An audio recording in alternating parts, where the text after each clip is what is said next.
Le 18 novembre 1978, plus de 900 personnes sont mortes en moins d'1 heure. Des hommes, des femmes, des centaines d'enfants.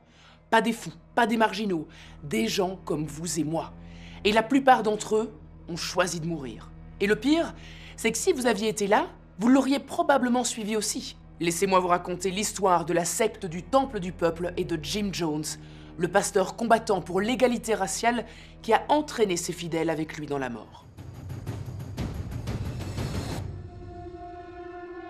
Alors pour retracer d'abord un petit peu son parcours, qui est ce fameux Jim Jones? Eh bien il est né le 13 mai 1931 à Crête, dans l'Indiana aux États-Unis. Son père, qui s'appelait James, était un vétéran de la Première Guerre mondiale qui vivait de ses allocations d'invalidité suite à une attaque chimique au gaz pendant le conflit. C'est un homme émotionnellement absent qui ne montre pratiquement aucune affection envers son fils. La mère de Jim, elle s'appelle Lynetta. Elle est plutôt du genre libre, elle ne croit en rien, pas même à ce qu'elle appelle le dieu du ciel pour parler de toutes les divinités du monde, ce qui pour l'époque est particulièrement mal vu, surtout pour une femme. Parce qu'avoir des opinions propres et penser librement font évidemment d'elle la marginale du quartier. Les habitants de la ville évitent de lui parler, on déconseille même d'aller chez elle, alors elle reste dans son coin, elle travaille beaucoup. Elle n'a pas vraiment l'instinct maternel non plus, elle n'a jamais vraiment manifesté d'ailleurs l'envie d'avoir un enfant. Pourtant, elle tombe enceinte et elle va donner naissance à son fils unique, James Warren Jones. Il va donc grandir avec un père qui est distant, une mère qui n'a jamais vraiment voulu être maman. Ça commence pas terrible. On est au lycée et alors que ses camarades s'habillent avec des pantalons usés, des chemises, tout ce qu'il y a de plus classique, Jim, lui, il porte tous les jours une chemise blanche impeccablement repassée et un pantalon qu'on appelle à l'époque le pantalon du dimanche. C'est une tenue qui est normalement réservée à l'église ou aux grandes occasions, mais aux yeux, évidemment, des autres élèves, Jim renvoie l'image d'un adolescent qui est prétentieux, qui se prend pour quelqu'un d'important. Côté sport, il n'est pas du tout doué, il déteste perdre, et pour ne prendre aucun risque, il évite tout simplement de jouer avec les autres. Par contre, c'est un garçon particulièrement talentueux pour organiser et pour diriger. Il va créer sa propre équipe de baseball avec les jeunes du quartier, il va gérer lui-même les entraînements, les matchs, les règles. Lui, il joue très peu. Mais pourtant, il arrive à être le capitaine de l'équipe. On l'écoute, on le respecte, mais surtout, interdiction de le contredire. C'est important pour la suite, parce que dès l'enfance, on a un Jim qui ne brille pas par son talent, mais par sa capacité à rassembler d'autres personnes autour de lui. Il aime le pouvoir qu'il a sur les autres. À cette période, notre Jim, il s'intéresse de très près à la religion. Il organise très souvent de petites cérémonies funéraires pour des animaux morts qu'il ramasse. Il fabrique ensuite des croix en bois pour marquer les tombes improvisées dans le jardin. Et Bible à la main, il tient de véritables sermons devant les corps inertes des animaux. Parfois, il va même demander à ses camarades d'y assister, mais la plupart du temps, les autres enfants refusent. Hors de question de participer évidemment à ce genre de mise en scène organisée par ce garçon étrange, visiblement un chouïa obsédé par la mort. Jim finit donc souvent par mener ses rituels seul, le plus souvent frustré et en colère de ne pas avoir réussi à rassembler d'autres enfants autour de lui. Au niveau de son temps libre, il va l'occuper à explorer les différentes églises de la ville. Il en visite autant qu'il le peut, il s'intéresse à ce qu'on y prêche et cherche à apprendre le plus possible sur les différentes croyances et courants religieux qui existent. Il cherche aussi la bonne, celle où il se sentira à sa place, celle qui prône des idées auxquelles il peut vraiment croire. Partout où il va, il emporte sa Bible. Parfois, il se rend dans le centre-ville, là où la plupart des habitants font leurs courses, pour parler de religion aux passants. À l'âge de 17 ans seulement, il va décrocher un emploi au Reid Memorial Hospital de Richmond comme aide-soignant. Il va s'occuper de nettoyer le vomi, le sang, aider à déplacer les patients vivants ou morts, et gérer les déchets médicaux, des plus classiques aux membres amputés. Et malgré le caractère extrêmement pénible de la tâche, Jim s'épanouit au point de vouloir se lancer dans la médecine.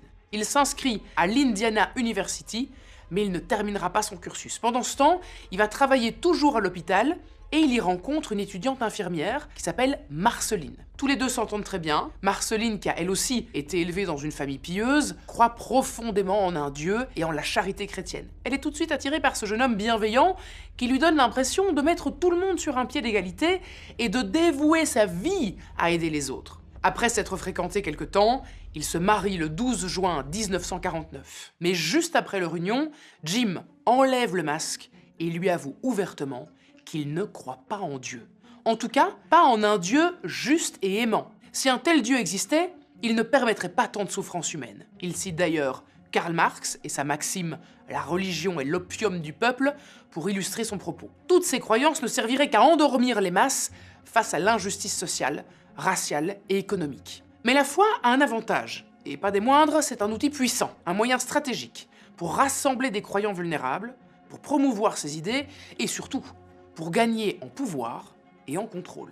Alors pour sa femme, vous vous en doutez, c'est évidemment un choc. Elle qui pensait avoir épousé un partenaire pieux, apprendre qu'il est en réalité athée, eh bien ça la dévaste. Le sujet va créer de grosses tensions au sein du couple, au point qu'une fois Marceline lui lance un verre dessus alors qu'il était en train de hurler sur la Bible. Jim se sert de cette confession pour tester Marceline. Lui est-elle loyale au point de l'aimer comme il est vraiment, ou est-ce qu'elle va le rejeter? Étonnamment, Marceline, blessée mais idéaliste, finit par tolérer la situation. Elle accepte le fait que Jim utilise la religion différemment, et ce parce qu'il le fait pour une cause plus grande, celle d'éveiller les consciences et de défendre une société plus juste. Alors elle reste à ses côtés, et elle l'accompagne même dans les églises afro-américaines de leur ville. Jim s'y sent beaucoup plus à l'aise.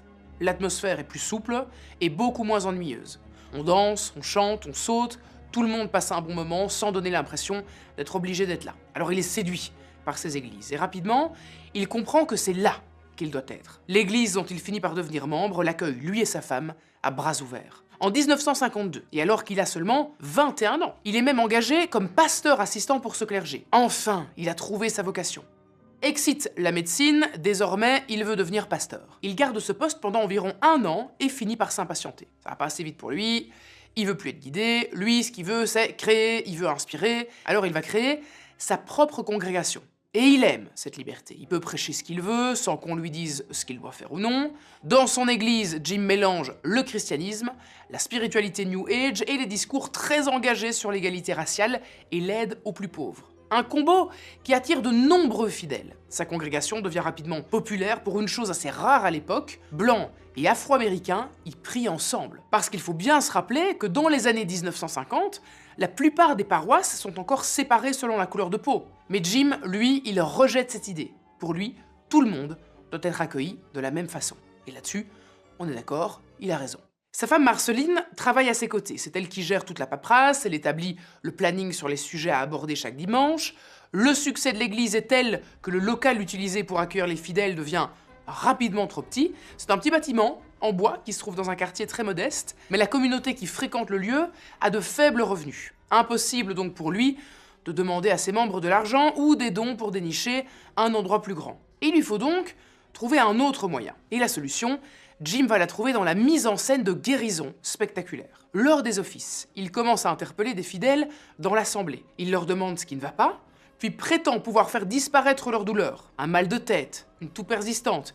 Il lui suffit de poser ses mains sur le ou la malade, de prononcer quelques mots et d'annoncer publiquement que la personne est guérie. Au début, on constate qu'il est quand même relativement prudent. Il choisit des problèmes difficiles à vérifier, des choses que personne ne peut vraiment contredire sur le moment. Personne ne peut confirmer immédiatement que le mal est véritablement guéri ou non. Et petit à petit, eh bien la rumeur de ces prétendus miracles vont faire le tour de la ville. On parle d'un pasteur capable de faire disparaître des douleurs et des maladies. Des curieux viennent voir par eux-mêmes, ils amènent des amis, des voisins et des malades désespérés. Face à une foule de plus en plus grande, Jim annonce avec beaucoup d'assurance que la personne est guérie grâce au pouvoir que Dieu lui aurait accordé. Il met beaucoup d'énergie dans ces moments-là pour transformer chacune de ses interventions en un véritable spectacle. Pendant les offices, vous vous en doutez, il va faire passer des paniers de collecte. Comme on peut s'en douter évidemment, plus il y a de monde, plus il y a de dons. Donc, plus il y a d'argent. Vous l'avez compris.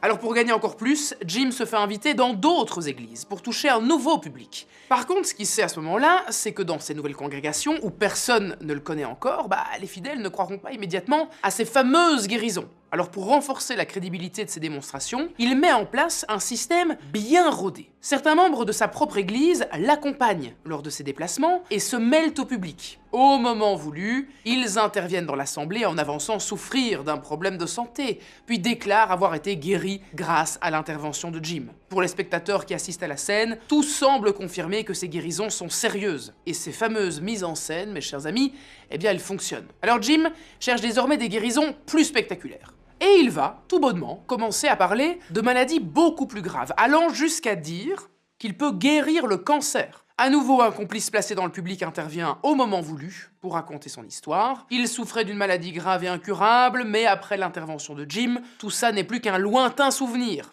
Plus la maladie guérie est grave, plus il impressionne, plus on assiste à ses offices et plus il gagne évidemment un maximum de moula. Grâce à ça, il peut finalement acheter un bâtiment beaucoup plus grand, capable d'accueillir jusqu'à 700 fidèles. Au départ, l'église porte le nom de Community Unity. Mais le nouveau bâtiment qu'il achète est une ancienne synagogue et le mot temple est déjà gravé dans la pierre juste à l'entrée. Celui qui se fait désormais appeler le prophète décide alors d'adopter un nouveau nom, le temple du peuple. Ici, tout le monde peut venir et son objectif désormais, c'est d'intégrer les communautés afro-américaines dans la ville. Là où la plupart des restaurants ou des cafés refusent de servir les membres de cette communauté, Jim, lui, est convaincu que chacun doit être traité de la même manière. Pour ce faire, eh bien, il va se rendre avec plusieurs adeptes, en choisissant bien sûr un groupe volontairement mixte. Il va aller dans des restaurants, dans des commerces tenus par des blancs, afin de contester ces pratiques. Beaucoup de propriétaires refusent d'abord de les servir et disent clairement ne pas vouloir de clients noirs dans leurs établissements, mais face à ces refus, Jim et les membres de son église organisent alors des manifestations devant ces établissements. Ils restent sur place, avec leurs pancartes, jusqu'à ce que certains propriétaires finissent par céder et acceptent de servir tout le monde, quelle que soit la couleur de peau. Bon, pour les encourager à le faire, Jim promet quand même aux propriétaires qu'ils pourront compter sur le soutien de sa communauté, et il tient parole. Il distribue à ses fidèles des flyers sur lesquels figurent les noms des restaurants et des magasins qui acceptent de servir les Afro-Américains au même titre que les autres clients. Les membres de l'église sont encouragés à fréquenter en priorité ces établissements. Et les conséquences, eh bien, ne se font pas attendre. Les anciennes concernées voient leur fréquentation se multiplier par les fidèles du temple du peuple. Et ça aussi, ça se fait rapidement savoir. Non seulement Jim est un guérisseur hors pair, mais coopérer avec lui pourrait bien en plus attirer la fortune. Les membres du temple du peuple deviennent pour certains commerçants une clientèle très précieuse. Pendant toute sa quête de pouvoir et d'égalité, Jim et sa femme ont un enfant, Stephen Gandhi Jones, né le 1er juin 1959. Mais ils ont aussi adopté 5 autres enfants de nationalités et d'origines différentes. Il y a Agnès Pauline Jones, une petite américaine métisse amérindienne, Stephanie Jones, une jeune coréenne qui meurt malheureusement dans un accident de voiture, sa sœur Suzanne et James Warren Jones Jr., un afro-américain. Jim et sa femme deviendront d'ailleurs le premier couple blanc d'Indiana à adopter un enfant afro-américain légalement. Ils appellent leur famille la Rainbow Family, parce qu'elle représente pour eux un symbole concret de leur combat pour l'égalité raciale et devient une vitrine du mouvement à venir. Et tant qu'on parle d'origine, eh bien je me permets de vous présenter le sponsor de cette vidéo qui est MyHeritage. Et je vais vous raconter une petite anecdote qui va vous faire sourire. Vous savez, dans ma famille, s'il y a bien un truc qu'on m'a toujours répété, surtout ma mère, qui adore le dire à chaque personne qu'elle rencontre, c'est oui, nous on est italiens, on vient d'Italie, moi l'Italie. Elle n'arrête pas. C'est vraiment une fierté familiale à ce stade. Genre c'est acté, on ne se pose même pas la question. Et donc un jour, par curiosité, je me suis dit, et si on allait creuser un peu plus loin? J'ai utilisé MyHeritage, qui est un site absolument génial pour découvrir l'histoire de ta famille et construire ton arbre généalogique. Alors ils ont des milliards d'archives, actes de naissance, de décès, registres officiels, documents militaires, c'est une vraie mine d'or. Et là, en remontant mon arbre généalogique, je me rends compte que je ne suis pas principalement italienne, comme on me l'a aujourd'hui, bon, je sais évidemment que je suis en partie belge, mais j'ai tenu à lui rappeler que je suis également espagnole, et ça, personne ne le répète assez souvent. C'est vraiment le genre de choses où tu dois un petit peu taper du poing sur la table, hein. Et ça, en fait, eh bien, j'ai pu lui prouver grâce à MyHeritage, parce que j'ai cette génétique espagnole grâce à mon grand-père du côté paternel. Oui, je peux vous dire qu'il y a un bon nombre de Garcia et de Diaz. Et c'est exactement ça que j'adore avec MyHeritage. Le site, eh bien, il te guide hyper simplement. Tu commences par ce qu'ils appellent le Magic 7, tes parents et tes grands-parents, et à partir de là, eh bien MyHeritage peut te proposer des correspondances, des branches entières de ton arbre, parfois même en un clic. Et il y a aussi un truc que je trouve complètement fou, tu peux coloriser, restaurer et même animer de vieilles photos. Voir un ancêtre par exemple qui prend vie, qui bouge, qui te regarde, c'est vraiment une expérience à part. Alors en ce moment, MyHeritage propose 14 jours d'essai gratuit. Franchement, en 2 semaines, t'as déjà largement le temps de découvrir des trucs complètement dingues sur ta famille. Alors si toi aussi, tu as envie de vérifier tout ce que ta famille t'a raconté sur tes origines, ou si tu as juste envie de savoir ce qu'il y a vraiment derrière, eh bien, je te mets le lien dans la description. Moi, clairement, je peux vous le dire, je vais continuer à fouiller. Nous sommes maintenant en 1965. Toute la famille déménage à Ukiah, en Californie, et investit dans un nouveau lieu pour le temple du peuple. Une soixantaine de membres de l'église les suivent là-bas. Mais 4 ans plus tard, et force est de constater que l'église de Jim ne connaît pas du tout le même succès qu'à Indianapolis, l'homme est frustré et déprimé. Et pour ne rien arranger en plus, son mariage avec Marceline bat de l'aile. Marceline souffre de problèmes de dos qui l'immobilisent une bonne partie de la journée, et ça l'empêche de satisfaire les besoins de son mari. Il ne contrôle plus rien, il n'a plus le pouvoir qu'il convoitait tant, alors il va entamer une liaison avec une jeune membre de son église, Caroline Moore Layton. Elle a 23 ans et lui en a 34. Pourtant, cette relation va à l'encontre de tout ce qu'il prêchait jusque-là. Selon lui, l'infidélité est un péché. Pour éviter que ses fidèles l'apprennent, eh bien, il va décider de tout dire à Marceline. Il la rassure, il l'aime, il veut rester avec elle, mais cette jeune femme lui apporte ce que sa femme n'est plus en mesure de lui donner. Il tourne cet aveu en sorte que Marceline accepte la situation. Et vous savez quoi?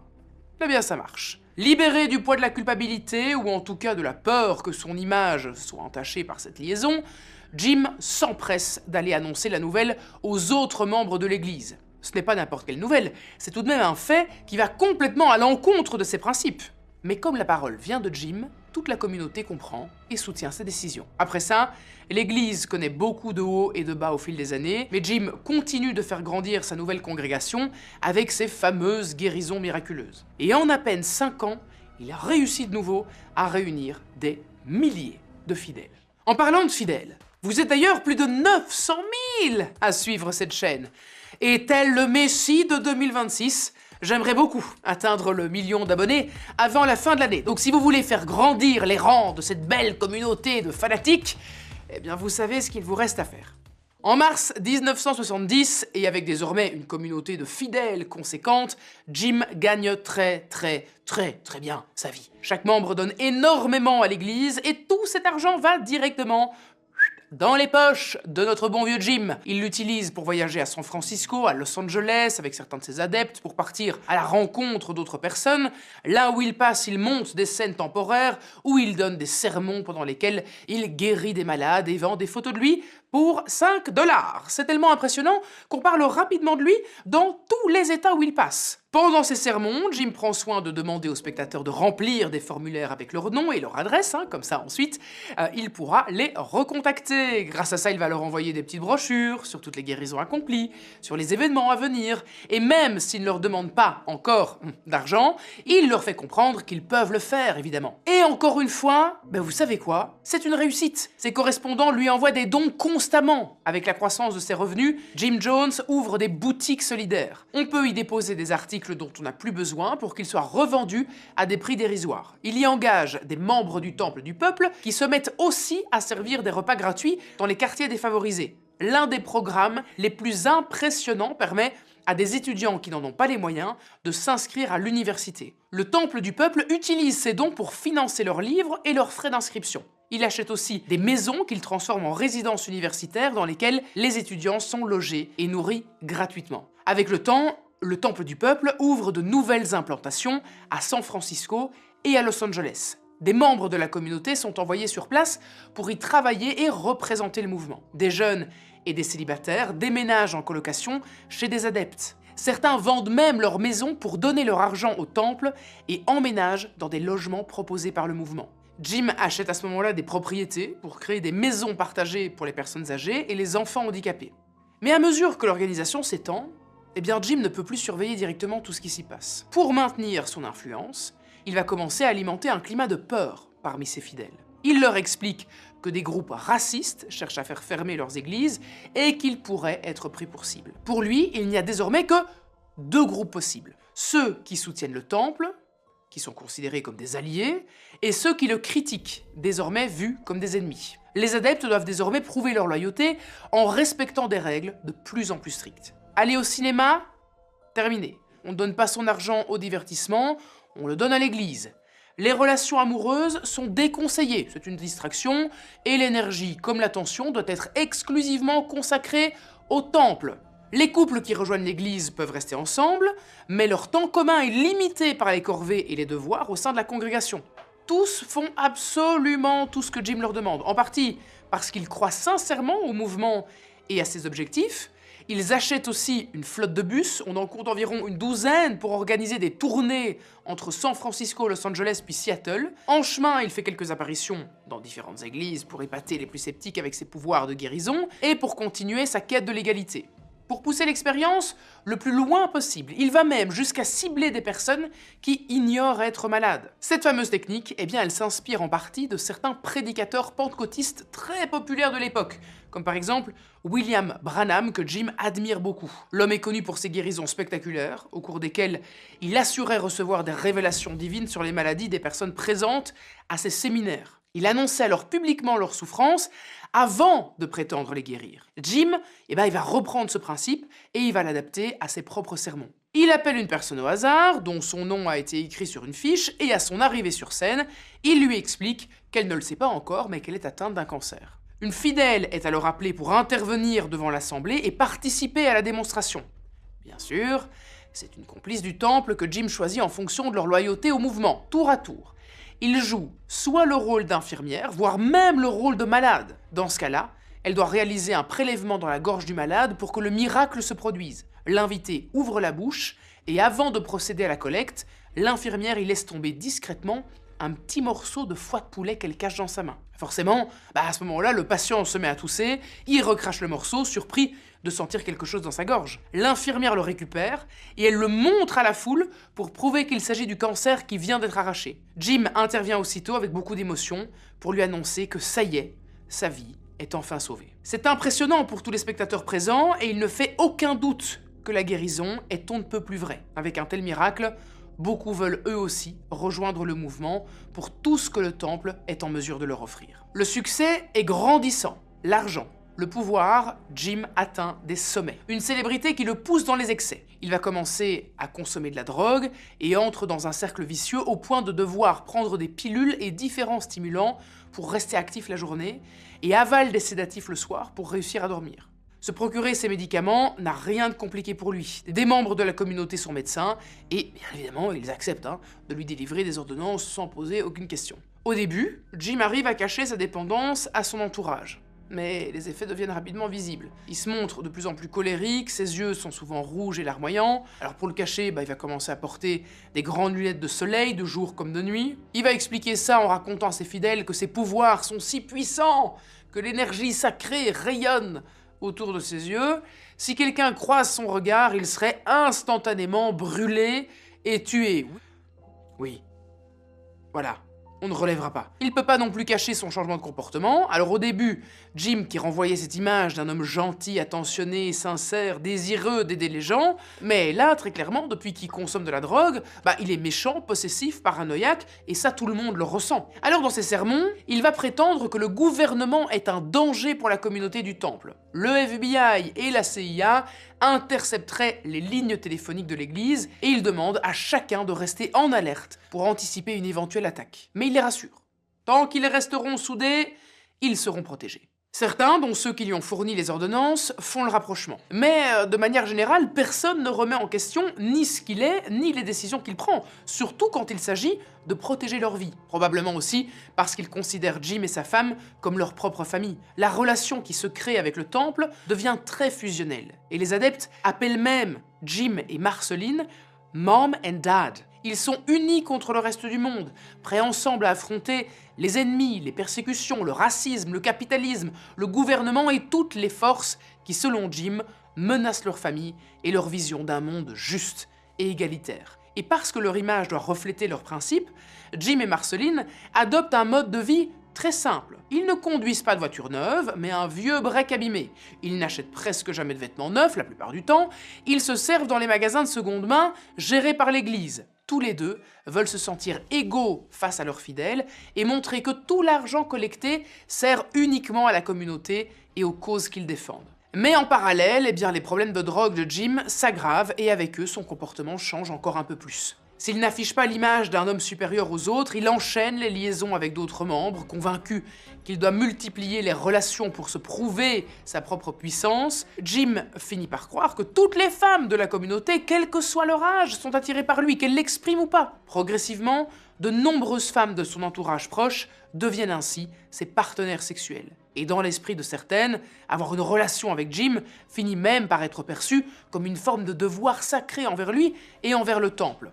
Une forme de preuve de loyauté envers leur sauveur. À cette période, il faut savoir que Jim Jones gagne en influence dans la vie politique progressiste de San Francisco. Il n'est plus seulement un leader religieux marginal, son mouvement représente désormais une force électorale capable de peser dans certaines élections locales. En 1975, le candidat démocrate progressiste George Moscone se présente à la mairie de San Francisco. Jim mobilise alors une grande partie des membres du temple pour faire participer des milliers de fidèles.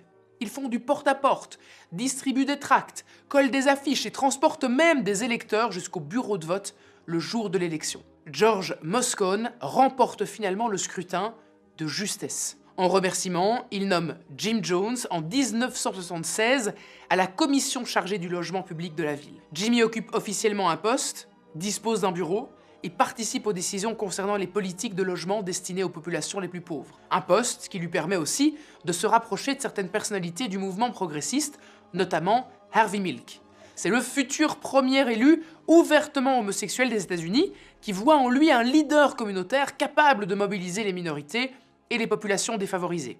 Donc, aux yeux des habitants, le Temple du Peuple a une image positive et inspirante. C'est une organisation active auprès des plus démunis, engagée contre le racisme et impliquée dans d'importants programmes d'aide sociale. Jim Jones est même invité dans certaines émissions de télévision et reçoit des récompenses pour son investissement. Mais cette visibilité attire aussi l'attention. Peu à peu, des critiques apparaissent et certains témoignages commencent à évoquer des abus, des pressions sur les membres et pire, des guérisons truquées. En août 1977, un article du magazine New West révèle plusieurs accusations graves. Pour Jim, c'est l'heure de prendre la poudre d'escampette.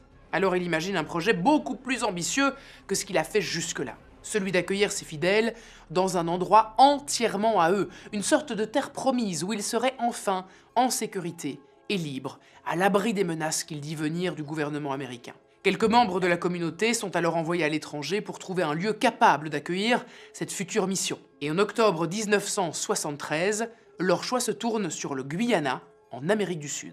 Le pays présente plusieurs avantages. Sa capitale, Georgetown, est un port accessible par bateau depuis Miami.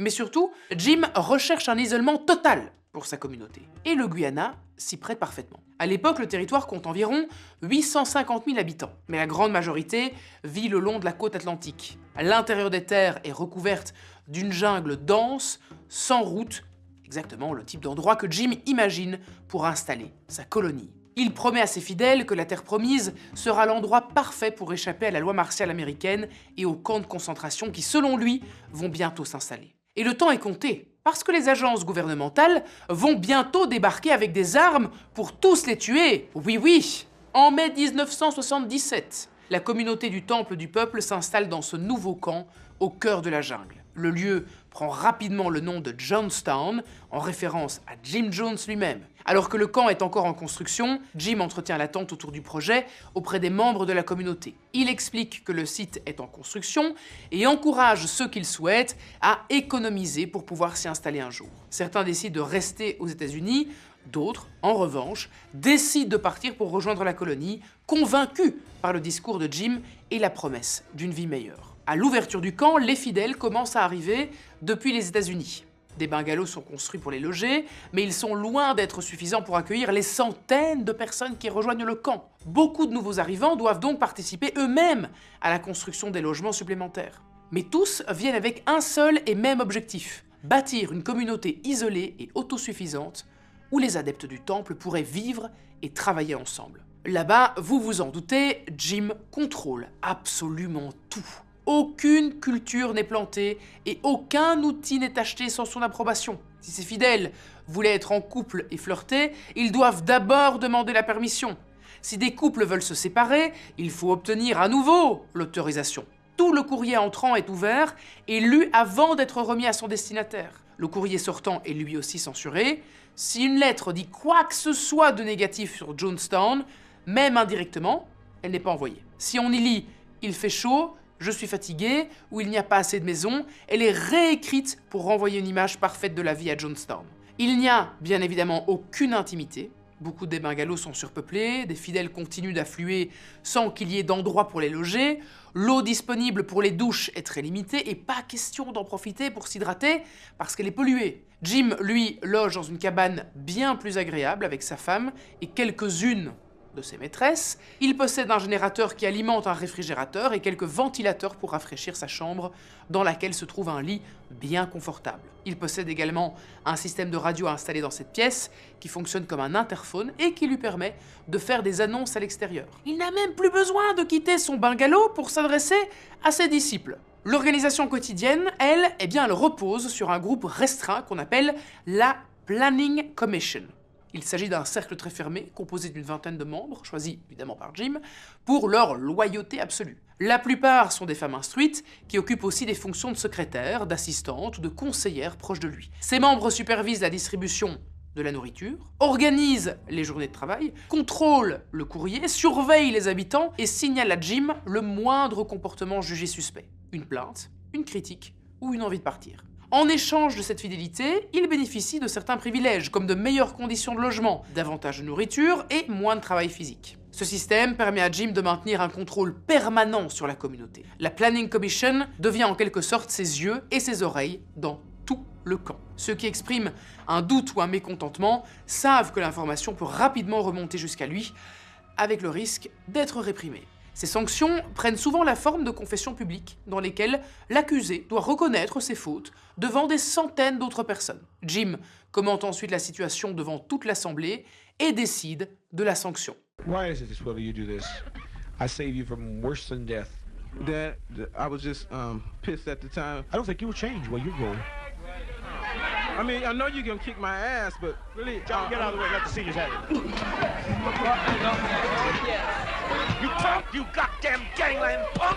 You've caused us trouble week after week, month after month. Got my blood pressure boiling, punk, motherfucker! Certaines personnes sont contraintes de présenter de longues excuses devant la communauté, parfois en larmes, pendant que les autres les blâment. D'autres sont envoyés travailler davantage dans les champs ou dans les cuisines du camp. Il arrive aussi que certains soient enfermés pendant un temps dans une petite pièce sombre utilisée comme cellule disciplinaire. Dans les cas les plus sévères, la punition peut aller jusqu'à des coups de fouet administrés devant les autres habitants. Pour financer cet énorme projet, Jim compte sur les chèques de sécurité sociale de ses adeptes. Ils arrivent par courrier, il les récupère et les encaisse. Mais l'argent vient vite à manquer. Même cumulé, il ne couvre pas tous les besoins. Pour éviter la faillite, les fidèles, qui donnent déjà tout ce qu'ils ont à Jonestown, se mettent à fabriquer des jouets sculptés dans du bois pour les envoyer à Georgetown afin d'y être vendus. Mais encore une fois, et même si ça rapporte un peu d'argent, ça ne suffit toujours pas. La nourriture commence à manquer et on se contente de sandwichs au beurre de cacahuètes et à la confiture pour économiser les ressources. Les boissons sont elles aussi restreintes. On boit surtout de l'eau ou du Flavor-Aid, qui s'apparente à du Kool-Aid, je sais pas si vous connaissez. C'est en fait une boisson sucrée en poudre aromatisée aux fruits qui a l'avantage non négligeable d'être très bon marché, même si c'est catastrophique pour la santé. Voilà. Quiconque enfreint les règles et consomme plus que ce qui lui est autorisé est contraint de manger et dormir à l'écart du reste des fidèles. Ces marginaux doivent courir pour se déplacer d'un endroit à un autre et personne n'est autorisé à leur adresser la parole, ni même à les regarder. Pourtant, malgré tout ça, la population de Jonestown dépasse rapidement les 900 habitants. Tous les résidents sont alors tenus d'assister aux réunions organisées chaque nuit, pendant lesquelles Jim prend la parole pendant des heures pour commenter l'actualité américaine et internationale, avec, bien évidemment, sa propre lecture du monde, toujours sous couvert de sermons. Des rassemblements qui peuvent durer jusqu'à 2 ou 3 heures du matin, puisque, rappelons-le, Jim, grâce à ses médicaments, arrive à rester éveillé toute la nuit. Mais ce n'est pas le cas de l'ensemble de la communauté, qui, elle, doit travailler jusqu'à 18 heures. Une musique est ensuite diffusée dans les haut-parleurs pour signaler la fin de leur journée et le début de la réunion. Une fois terminée, ils ne dorment que 2 à 4 heures avant de retourner à leurs tâches le lendemain aux aurores. Dans la pratique, la vie à Jonestown est extrêmement éprouvante. Les journées de travail durent généralement entre 10 à 12 heures, les enfants sont séparés de leurs parents et logés dans des dortoirs collectifs où ils sont élevés par des membres de la communauté. Eux aussi sont soumis aux mêmes sanctions que les adultes s'ils ne respectent pas les règles du camp. Épuisés et affamés, les adeptes peinent à avancer sur leurs travaux aussi vite que ce qu'espérait Jim. Ils sont de moins en moins enthousiastes et pour certains, de plus en plus malheureux. Mais aucun ne peut partir. Leurs passeports sont sous clé et tout quitter implique de financer soi-même son déménagement. Or, là-bas, rappelons-le, personne n'a plus un centime. Tout ce qu'il gagne est confisqué par Jim pour financer la colonie. Mais certains fidèles tentent quand même de filer en douce à pied dans la jungle. C'est le cas par exemple de Tommy Bogg, 16 ans, et de son ami Brian Davis. Avant de partir, ils ont volé de la nourriture et ont tenté leur chance en traversant les champs vers la jungle. Mais la nuit les force à rebrousser chemin. Sur le chemin du retour, ils sont rapidement accueillis par des gardes et sévèrement punis pour avoir essayé de partir. Très peu ont réussi en marchant des jours pour se réfugier dans des petits villages à quelques kilomètres de là. Deborah Layton Blakey, elle, a profité d'une mission à Georgetown pour demander l'asile à l'ambassade américaine. D'autres sont passés par Jim, qui a accepté quelques départs pour des raisons médicales, mais à la condition qu'il signe un contrat stipulant qu'il ne parlerait jamais contre l'Église au risque de subir des représailles. Ceux qui ont réussi à s'enfuir commencent alors à raconter ce qu'ils ont vécu et ce qui se passe réellement là-bas, jusqu'à en parler dans les médias. Leur histoire attire rapidement l'attention de la presse, les articles sur le sujet se multiplient et Jonestown fait désormais la une de nombreux journaux. De son côté, pour justifier ses exils, Jim raconte à ses fidèles que des troupes américaines venaient enlever les fidèles et que chacun devait se battre pour se protéger contre une attaque imminente.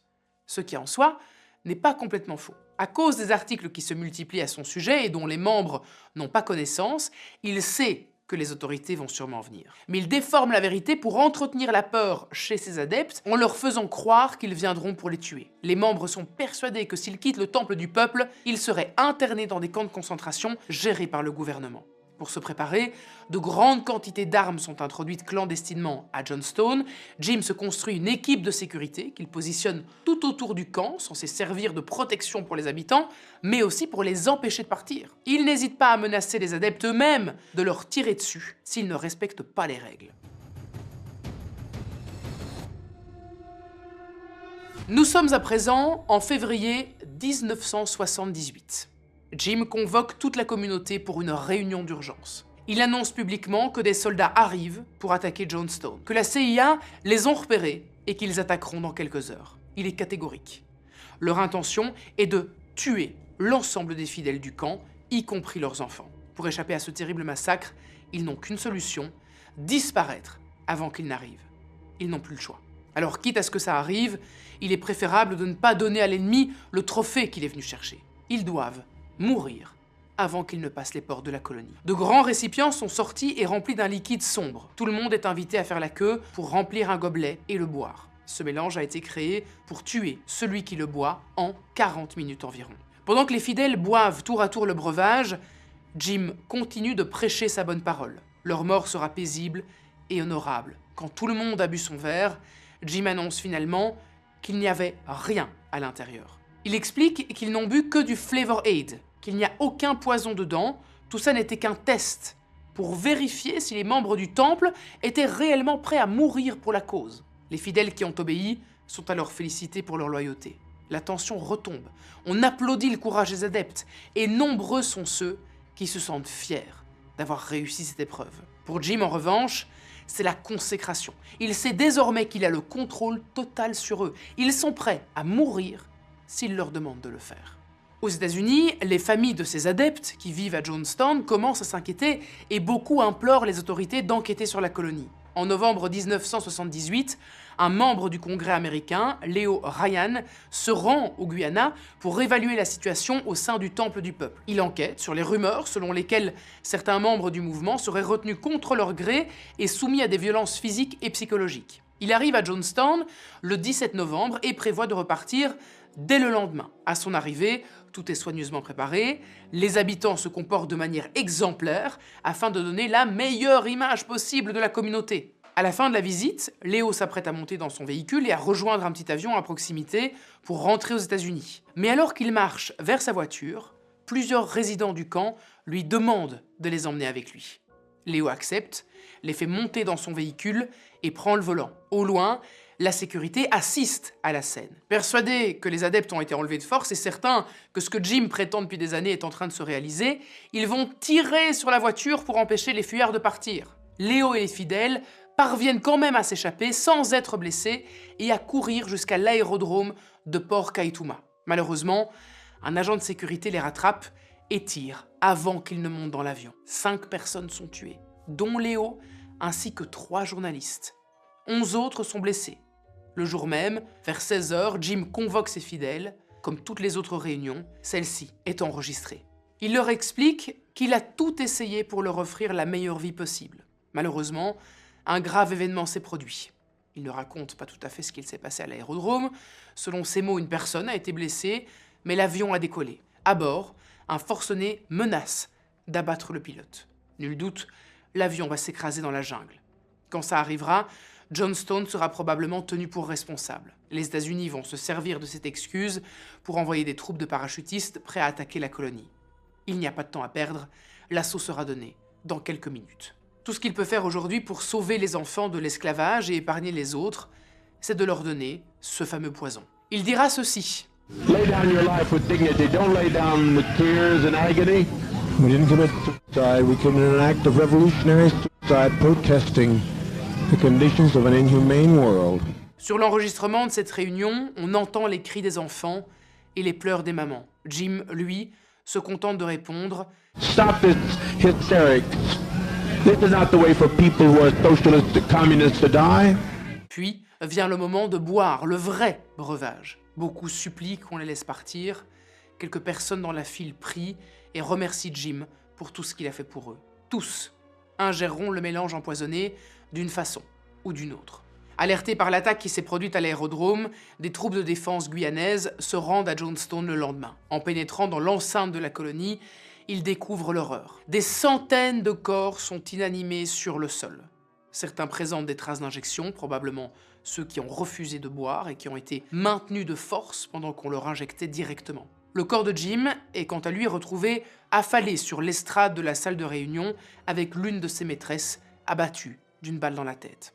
L'analyse toxicologique de Jim révélera des concentrations extrêmement élevées de plusieurs médicaments et substances, dont des barbituriques et des tranquillisants, à des niveaux considérés comme potentiellement mortels. Sur place, les autorités font une première estimation, 383 morts. L'information arrive rapidement aux États-Unis, des soldats américains sont envoyés sur place pour enquêter, les enquêteurs mettent la main sur plus de 60 000 pages imprimées, ainsi que plusieurs centaines d'enregistrements audio de réunions. Dans le bungalow de Jim, ils retrouvent environ 700 000 $ en espèces cachés dans des valises et des documents bancaires de compte sur lesquels étaient stockés plus de 7 millions de dollars. Et au fil de leurs recherches, ils découvrent de plus en plus de corps. Une semaine après la tragédie, le bilan s'élève à 918 morts, dont environ 300 âgés de 17 ans et moins. Il faudra des mois pour identifier les victimes. Quelques-unes l'ont été par leurs empreintes digitales ou par leur dossier dentaire, mais pour la plupart, les corps étaient trop dégradés à cause de la chaleur et de l'humidité de la région. 409 corps n'ont jamais été identifiés. Le cimetière d'Evergreen d'Oakland, en Californie, a proposé une fosse commune pour y mettre ces 409 inconnus, inhumés le 11 mai 1979. Après la tragédie, toutes les églises de Jim Jones ont été fermées et la fortune du temple a été saisie par le gouvernement pour indemniser les familles des victimes. Moins de 100 adeptes ont survécu au massacre, soit parce qu'ils ont expulsé le poison rapidement, soit parce qu'ils n'étaient pas à Johnstone ce jour-là.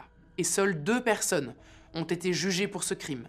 Larry Layton, l'un des agents de sécurité du groupe qui a ouvert le feu à l'intérieur du petit avion à l'aérodrome, il a été reconnu coupable de complot et de complicité dans le meurtre de Leo Ryan et condamné à la prison à vie. Il a finalement été libéré en 2002 après avoir purgé 18 ans. Et puis il y a Charles Bakeman, un autre membre du temple. Il a plaidé coupable de tentative de meurtre sur une jeune fille blessée lors de la fusillade et a purgé une peine de 5 ans de prison sur place. Toutes ces personnes sont mortes parce qu'elles avaient peur. Qu'elles aient bu le poison ou qu'il leur ait été administré de force, elles étaient là parce qu'elles croyaient au plus profond d'elles-mêmes en un avenir meilleur. Jusqu'à la dernière minute, beaucoup étaient convaincus de faire ce qu'il fallait faire et que leur geste avait un sens. Mais alors, Serions-nous vraiment à l'abri si les mêmes promesses, la même peur et les mêmes sauveurs se représentaient aujourd'hui? Si vous avez aimé cette histoire, eh bien je vous invite à aller regarder ma vidéo sur le cartel mexicain qui faisait des sacrifices humains dans l'espoir de devenir